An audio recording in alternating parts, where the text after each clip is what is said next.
There was a moment on The Tonight Show that Johnny Carson never fully explained. Steve McQueen sat in that guest chair, and George Carlin spoke 6 words that changed everything. What happened next remained one of the most carefully protected secrets in late-night television history. It was a Tuesday night in Burbank, California. The Tonight Show starring Johnny Carson was in full swing. The audience was warm, the band was tight, and Johnny was in one of those moods where everything felt effortless. George Carlin was the scheduled guest that evening, sitting in the chair next to Johnny's desk, wearing his usual casual style: jeans, a dark shirt, his hair longer than most men his age would dare to wear it. Carlin was 42 years old then, right in the middle of his transformation from the clean-cut comedian who did voices and characters into the cultural philosopher who questioned everything about American life. Johnny and George had known each other for years. There was mutual respect between them, the kind that only comes from two performers who understand the craft at the highest level. They were talking about Carlin's recent HBO special, about his observations on language and society, about the things that made people uncomfortable, but also made them think. The conversation was flowing naturally, the way it does when two professionals are completely in sync, and then something unexpected happened. During the commercial break, someone walked onto the stage. The audience noticed first. There was a sudden shift in the energy of the room, a collective intake of breath that happens when genuine celebrity enters a space. Johnny looked up from his desk.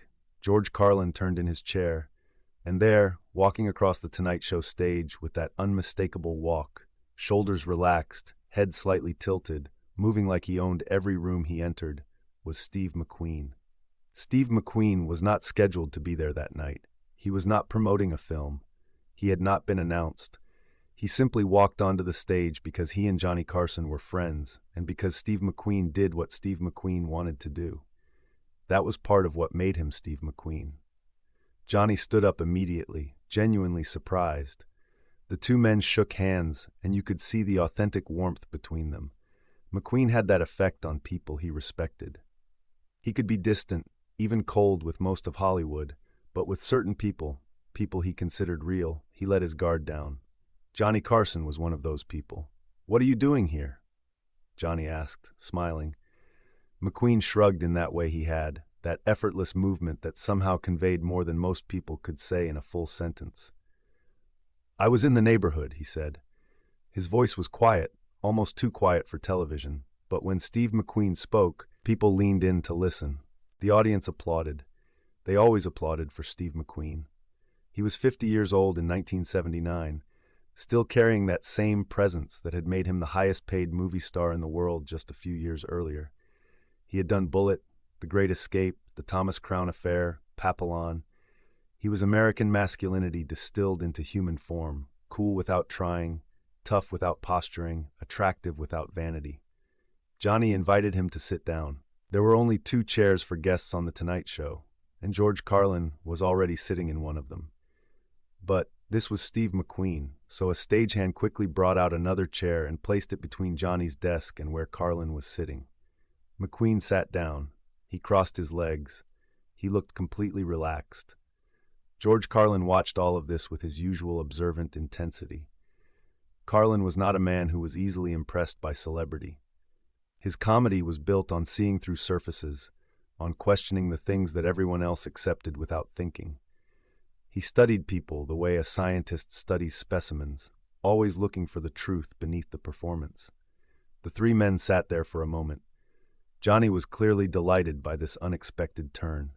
He started asking McQueen casual questions: how he'd been, what he was working on, the usual talk show pleasantries. McQueen answered in his typical style, short responses, never giving more than necessary, but always genuine. But something about the moment felt unusual. George Carlin was quiet. Normally, when another guest joined the conversation, there would be banter, crosstalk, the natural flow of multiple performers sharing space. But Carlin was just watching, observing. His eyes moved between Johnny and McQueen, taking in something that most people in the audience probably didn't notice. Steve McQueen looked tired. Not physically tired, exactly, but something deeper. There was a weight in his eyes that hadn't been there in his earlier films. His face, still handsome, still commanding, had a slight hollowness to it. He was thinner than he'd been a year earlier. Most people watching at home probably didn't notice, but George Carlin noticed everything. Johnny asked McQueen about his motorcycle collection. This was safe territory, something McQueen loved to talk about. He started describing a vintage Indian motorcycle he'd recently acquired, and for a moment, you could see him genuinely light up. This was the real Steve McQueen, talking about machines and speed and the things that made him feel alive. George Carlin leaned forward slightly. He was going to say something. You could see it in his body language, the way a comedian leans in when they've thought of something that needs to be said. Johnny was still talking with McQueen about motorcycles. The audience was enjoying the casual, unrehearsed nature of the moment. And then Carlin spoke. His voice was calm, conversational, but it cut through the moment like a knife. "You're not making movies anymore." 6 words. That was all it took. 6 words that seemed like a simple observation, a statement of fact.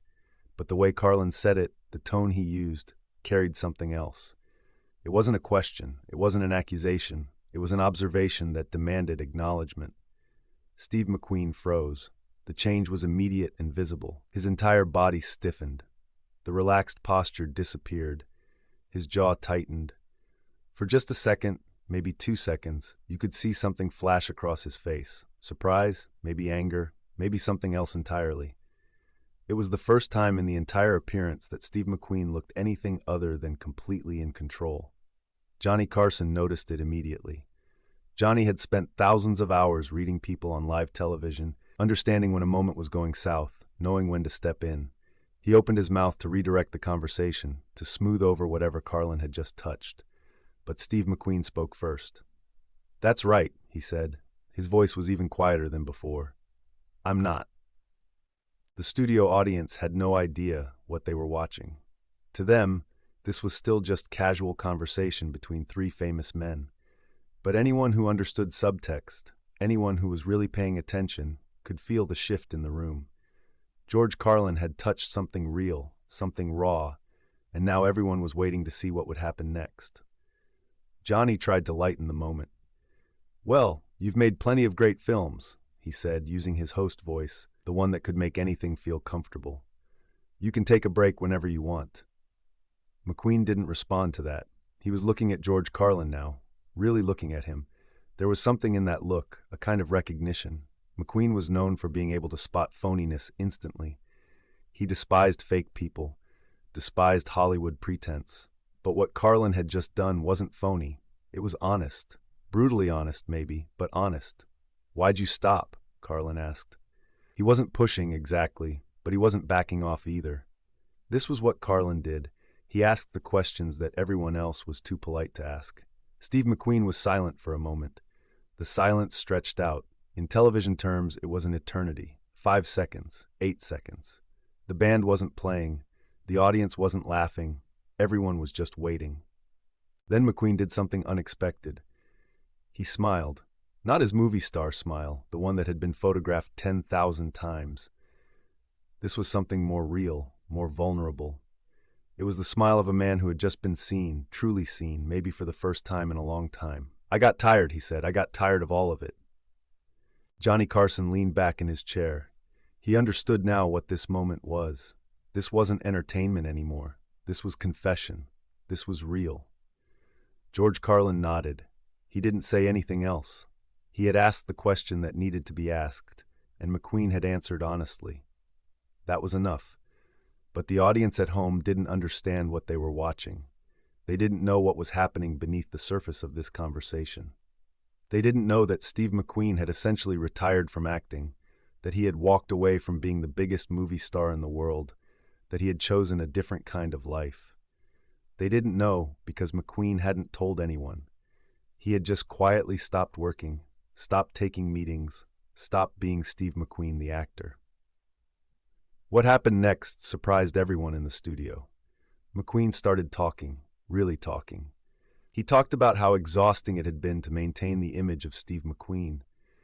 He talked about how every role required him to be cool, to be tough, to be the same character over and over again. He talked about how he'd started to feel like a prisoner of his own success. He spoke quietly, almost conversationally, but there was an intensity to it, a kind of relief that comes when someone finally says the truth they've been holding inside. Johnny Carson listened. He didn't interrupt, didn't try to turn it into entertainment. He just let McQueen talk. George Carlin sat there, still observing, occasionally nodding. The three of them created a strange, intimate space on national television, a moment of genuine human connection that almost never happens in that environment. McQueen talked about wanting to race motorcycles without worrying about insurance companies. He talked about wanting to fly his planes without studio executives panicking. He talked about wanting to wake up in the morning without a script to read or a character to become. He talked about wanting to just be Steve McQueen the person, not Steve McQueen the product. "I made enough money," he said at one point. "I made more money than I'll ever spend. So what's the point? Do another car chase? Shoot another gun? I've done all that. I've done it better than most people ever will. But I'm 50 years old, and I want to know what it feels like to actually live." The audience was completely silent. This wasn't what they had expected when they came to see The Tonight Show that night. They had expected jokes and movie clips and the comfortable rhythm of late-night television. Instead, they were watching one of the most famous men in the world admit that fame had become a burden he no longer wanted to carry. Johnny Carson, who had interviewed thousands of celebrities, who had heard every kind of Hollywood story, looked genuinely moved. "That takes courage," he said quietly. "Walking away takes more courage than most people realize." McQueen looked at him. "Maybe," he said, "or maybe it just takes being tired enough." George Carlin finally spoke again. "Most people never get tired enough," he said. "They just keep doing the same thing because that's what they've always done. They're afraid of what happens if they stop." "I was afraid too," McQueen admitted. "I was afraid I'd stop working and realize I didn't know who I was without the work. But then I realized I was more afraid of never finding out." It was one of the most honest things ever said on The Tonight Show. Johnny Carson knew it. George Carlin knew it. And somewhere, watching at home, millions of Americans were hearing something they needed to hear, even if they didn't fully understand why. The commercial break came. When they returned, Steve McQueen was gone. He had simply stood up during the break, shaken hands with Johnny and George, and walked off the stage the same way he had walked on his own terms, in his own time. That was Steve McQueen. He showed up when he wanted, left when he wanted, and didn't explain himself to anyone. Johnny Carson didn't mention his departure when they came back from commercial. He just continued the interview with George Carlin as if nothing unusual had happened. But something had happened. Something real and unrepeatable had occurred on live television, and the people who saw it remembered it. George Carlin talked about it years later in interviews that most people never heard. He said that moment with McQueen was one of the most powerful things he'd ever witnessed in show business. "I asked him one simple question," Carlin said, "and he gave me the most honest answer I'd ever heard from a movie star. He wasn't promoting anything. He wasn't protecting his image. He was just being human." What George Carlin understood, what he had sensed from the moment Steve McQueen walked onto that stage, was that McQueen was dying inside from the weight of being Steve McQueen. The 6 words, "You're not making movies anymore," weren't cruel. They were compassionate. They were an invitation for McQueen to be honest, to stop performing, to stop pretending that everything was fine. And McQueen had taken that invitation. For 10 minutes on national television, he had stopped being the movie star and had just been a man who was tired and searching for something more meaningful than another paycheck or another iconic role. The tragedy that no one knew that night was that Steve McQueen was actually dying. Not metaphorically, not spiritually. He was literally dying. The tiredness he felt wasn't just emotional exhaustion. His body was fighting something that would take his life less than 2 years later. The weight loss that George Carlin had noticed, the hollowness in his face, the fatigue in his eyes, all of it was real. Steve McQueen had been diagnosed with mesothelioma, a rare and aggressive cancer likely caused by asbestos exposure during his years in the military and working on racing cars. In 1979, when he walked onto the Tonight Show stage, he already knew. He knew he was sick. He knew the prognosis was bad. He knew that his time was limited. That knowledge changed everything. It explained why he had stopped making movies. It explained why he wanted to race motorcycles and fly planes and live whatever time he had left on his own terms. It explained the weight in his eyes and the tiredness in his voice. But he hadn't told the public. He hadn't told most of his friends. He had kept it private because that was who Steve McQueen was. A man who handled his own problems, who didn't ask for sympathy, who faced hard things with the same quiet strength he brought to everything else.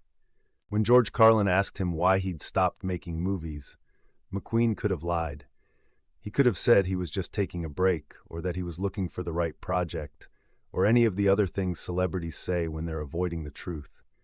But instead, he told as much truth as he could tell at that moment. He said he was tired. He said he wanted to live. He said he'd done enough. All of it was true. All of it was honest. And all of it meant more than anyone in that studio could have known. Steve McQueen died on November 7, 1980, in Ciudad Juarez, Mexico, where he had gone seeking experimental cancer treatment after conventional medicine had failed him. He was 50 years old.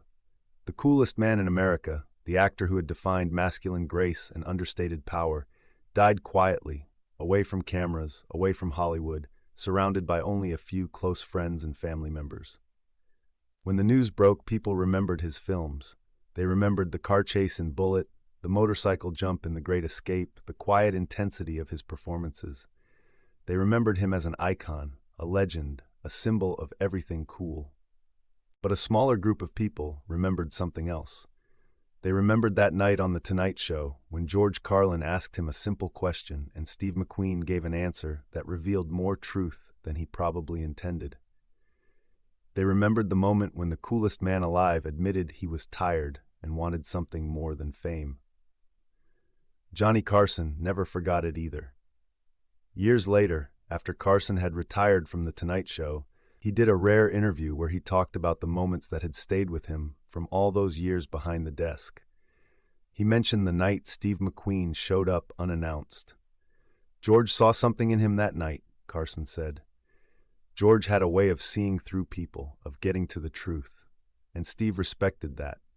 He respected it enough to be honest, even when being honest meant showing vulnerability. That vulnerability is what made the moment powerful. For most of his career, Steve McQueen had been untouchable. He was the man who never broke character, who never showed weakness, who maintained that cool exterior no matter what was happening around him. But on that Tuesday night in 1979, for just a few minutes, he let the mask slip. He let people see that beneath the legend was a man who was scared and tired and searching for meaning. George Carlin's 6 words created space for that honesty. "You're not making movies anymore" wasn't an attack or a challenge. It was an observation that said, "I see you. I see what's really happening, and it's okay to tell the truth." That kind of moment rarely happens on television. Television is performance, illusion, carefully managed image. But sometimes in the space between commercial breaks, when the cameras are rolling and the guard comes down, something real breaks through. Something human and messy and beautiful. The people who watched The Tonight Show that night saw something they would never see again. They saw Steve McQueen without armor. They saw a legend admit he was just a man. They saw what happens when someone asks the right question at the right moment and someone else has the courage to answer honestly. In the years since, that moment has taken on a kind of mythical quality among people who study television history, among fans of Steve McQueen, among those who appreciate George Carlin's fearless approach to truth. But most people don't remember it. It wasn't replayed on highlight reels. It didn't become a viral moment because viral moments didn't exist in 1979. It was just a fleeting piece of live television that happened once and then disappeared into the archive. But the people who were there remember. They remember the silence in the studio after Carlin asked his question. They remember the look on McQueen's face when he froze. They remember the honesty that followed, the raw humanity of a man admitting he was tired of being a legend. That moment mattered because it revealed something essential about fame and humanity. Steve McQueen had everything the world told him he should want: money, success, admiration, iconic status. But none of it could protect him from mortality. None of it could give him more time. None of it could make him anything other than human. When he walked onto the Tonight Show stage that night, he wasn't promoting a film or building his brand. He was just visiting a friend. And when George Carlin asked him why he'd stopped working, he gave an answer that was more honest than most celebrities ever manage. He was tired, and he wanted to live. Less than 18 months later, he was gone.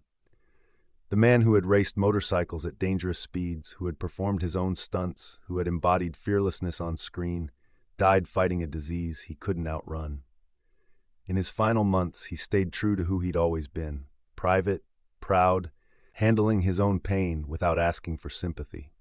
That's what made the Tonight Show moment so significant. It was one of the few times Steve McQueen let the world see his vulnerability. It was one of the few times he admitted that being Steve McQueen was exhausting. And it happened because George Carlin had the insight to ask and the courage to push past the surface.